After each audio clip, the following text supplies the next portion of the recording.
ভারত সরকার শুনে রাখো, আর শুনে রাখো, মসজিদ ভাঙো নাই, তকদির ভেঙেছ। মসজিদ যেভাবে মসজিদের ইটগুলি টুকরা টুকরা হয়েছে, গোটা ভারত আজ হোক কাল হোক মসজিদের ইটের মতোই টুকরা টুকরা হয়ে যাবেই যাবে। বর্তমান পৃথিবীর নিকৃষ্ট মানব সন্তান ভারতের প্রধানমন্ত্রী মানুষ না, এটা একটি শয়তান। পৃথিবীর ইতিহাসকে কলঙ্কিত করেছে। আজ পর্যন্ত পৃথিবীতে কোথাও মসজিদ ভাঙা হয়েছে এর কোন ইতিহাস নয়। আর ভারতের বেয়াদব সরকার দিল্লিতে, মিরাটে, কলকাতায়, বোম্বে, মাদ্রাস, গোটা ভারতে সাম্প্রদায়িক দাঙ্গা দিয়ে ডুবিয়ে ফেলেছে। মুসলমানেরা আজকে তার সেখানে এতিম অবস্থায় পড়ে আছে। একটা সরকার এই দৃশ্য দেখতে পারে? মানুষের কোনো মর্যাদা তোমার কাছে নাই। অত্যন্ত জরুরি জরুরি কথা আছে, সে কথাগুলি আমাদের শুনতে হবে। যেহেতু এই মাহফিলের পর আবার আপনাদের সামনে কথা বলতে পারবো এর কোনো গ্যারান্টি নাই। আছে নাকি কোনো গ্যারান্টি নাই? সুতরাং বসতে হবে, কেউ দাঁড়াবে না। টেলিভিশনের ভিতরে নাটকের মাধ্যমে ইসলামকে অসম্মান করা হচ্ছে, মুসলমানদের দাড়িকে অসম্মানিত করা হচ্ছে, টুপিকে অসম্মানিত করা হচ্ছে। তারপরে সিনেমার ভিতরে, গানের মধ্যে ইসলামকে অপমানিত করা হচ্ছে, যার কারণে এর বিরুদ্ধে জাতি সোচ্চার না হওয়ার কারণে আস্তে আস্তে মুসলমানদের ঈমান কমে যাচ্ছে। বাতিল শক্তিশালী হচ্ছে, বাতিল শক্তিশালী হয়ে আক্রমণ করছে। আপনারা বলেন, ভারতের কি ক্ষমতা মসজিদ ভেঙে দেয়? এই পৃথিবী কি মুসলমান কম? জোরে বলেন, মুসলমান কম? তাহলে ভারতের বাবরি মসজিদ তারা ভাঙলো কি করে? সাহস পেল কোথা? সাহস পেয়েছে আমরা আমাদের ঐক্য বিনষ্ট করেছি, আমাদের ঐক্য ভেঙে ফেলেছি। আমরা একজন আর একজনকে গালি দেই, মুসলমান না বলে গালি দেওয়া হয়। পরস্পরের মহব্বত নাই, স্বীকৃতি নাই, শ্রদ্ধা নাই, ঐক্যবদ্ধভাবে আমরা নাই। আমরা আমাদের চরিত্র নাই, চরিত্র নষ্ট করেছি। ফলে তারা বুঝতে পেরেছে এই মুসলমান সেই মুসলমান নয় যারা জীবনের চাইতে মৃত্যুকে বেশি ভালোবাসত, যাদের চরিত্র ছিল উন্নত। এরা সেই জাতিরা, এরা মিথ্যা কথা বলে, এরা জুয়া খেলে, এরা মদ খায়, এরা জেনা করে, এরা বদমাশি করে। এদের সেই চরিত্র নাই যেই চরিত্রের বলে আমাদের অপকর্মের মোকাবেলা করতে পারে। এই বিশ্বাস নিয়ে তারা তা বাবরি মসজিদের উপরে হামলা করেছে। বাবরি মসজিদ ভাঙলো। মসজিদের উপরে যখন শাবল মারা হচ্ছিল, কেবল নিউজ নেটওয়ার্কের মাধ্যমে আমরা এই দৃশ্য দেখেছি, টেলিভিশনের পর্দায় দেখেছি শাবল মারা হচ্ছে। তখন মনে হচ্ছিল শাবল তো মসজিদের উপরে পড়ছে না, শাবল যেন পড়ছে পৃথিবীর 125 কোটি মুসলমানের কলিজার উপরে। ভারত মসজিদ ভেঙে দিল। এরপরে এই মসজিদ ভাঙলো বিজেপি, শিবসেনা সহযোগিতা করল ভারতের প্রধানমন্ত্রী নরপশুরাও। এ পৃথিবীর বর্তমান পৃথিবীর নিকৃষ্ট মানব সন্তান, জঘন্য শয়তান নরপশু।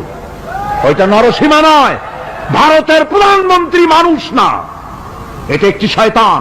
পৃথিবীর ইতিহাসকে কলঙ্কিত করেছে। আজ পর্যন্ত পৃথিবীতে কোথাও মসজিদ ভাঙা হয়েছে এর কোন ইতিহাস নয়। আর ভারতের বেয়াদব সরকার বাংলাদেশে যখন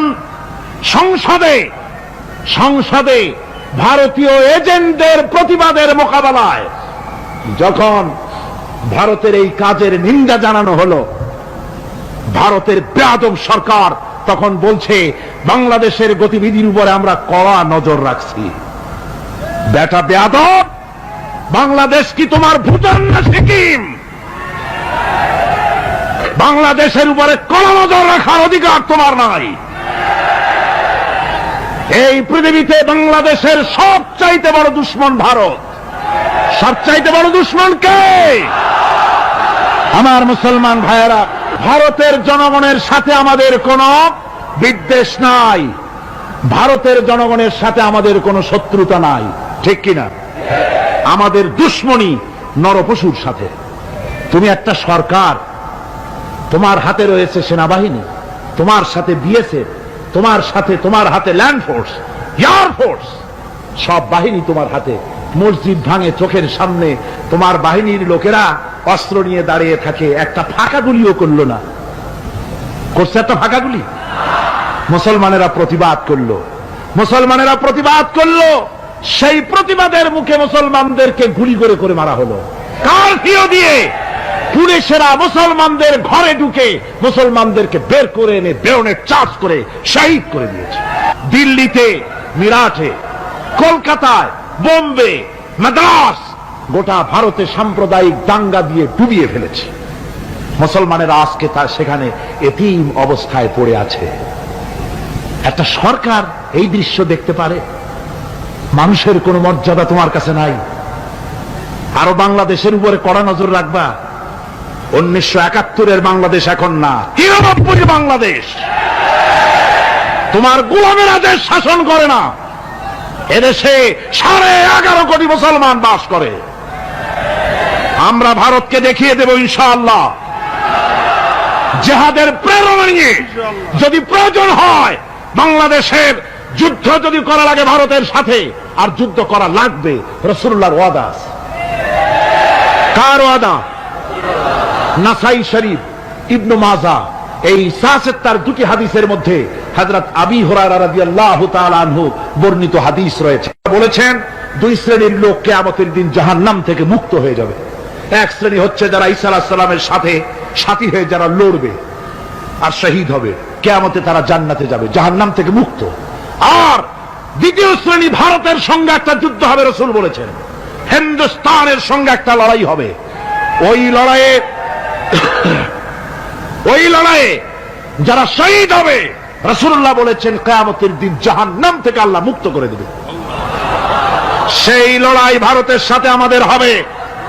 ওই লড়াই যেদিন বাঁধবে, বাংলাদেশের সেনাবাহিনী, air force, land force, police শুধু এরাই যুদ্ধ করবে না, বাংলাদেশের 12 কোটি তৌহিদি জনতা শহীদ তিতুমীরের বাস হাতে নিয়ে ভারতকে পিটিয়ে ঠান্ডা করবে ইনশাআল্লাহ। আমার দেশে ভারতের মসজিদ ভাঙার প্রতিবাদে আমাদের দেশে একটা হিন্দুও মরে নাই, কথা ঠিক কিনা কন? কিন্তু ভারতে ভেঙেছে তারা বাবরি মসজিদ। আমার দেশের 15 জন মুসলমান পুলিশের গুলিতে নিহত হয়েছে। আমার দেশে হিন্দু মরে নাই। তোমরা আমার দেশে সেখানে আমার মুসলমান মেরেছ। হযরত আব্দুল্লাহ বিন ওমর রাদিয়াল্লাহু তাআলা আনহু বলছেন যে আমি রাসূলের সঙ্গে কাবা শরীফ তাওয়াফ করতেছিলাম। আমি বলতে শুনলাম, রাসূল বলছেন, হে কাবা, তোমার কত মর্যাদা, তোমার কত সম্মান, তুমি কত মহান, তোমার কত ইজ্জত। তবে কাবা, শুনে রেখো, আল্লাহ রাব্বুল আলামিনের একটা মুমিন বান্দার যে মর্যাদা, তোমার মর্যাদা যত হোক একটা মুমিনের চাইতে নিশ্চয়ই বেশি নয়। তোমরা মসজিদ ভেঙেছো আর আল্লাহর মুমিন বান্দাদেরকে ভেঙেছো। ভারত সরকার, শুনে রাখো, মসজিদ ভাঙো নাই, তকদির ভেঙেছো। মসজিদ যেভাবে মসজিদের ইটগুলি টুকরা টুকরা হয়েছে, গোটা ভারত আজ হোক কাল হোক মসজিদের ইটের মতোই টুকরা টুকরা হয়ে যাবেই যাবে।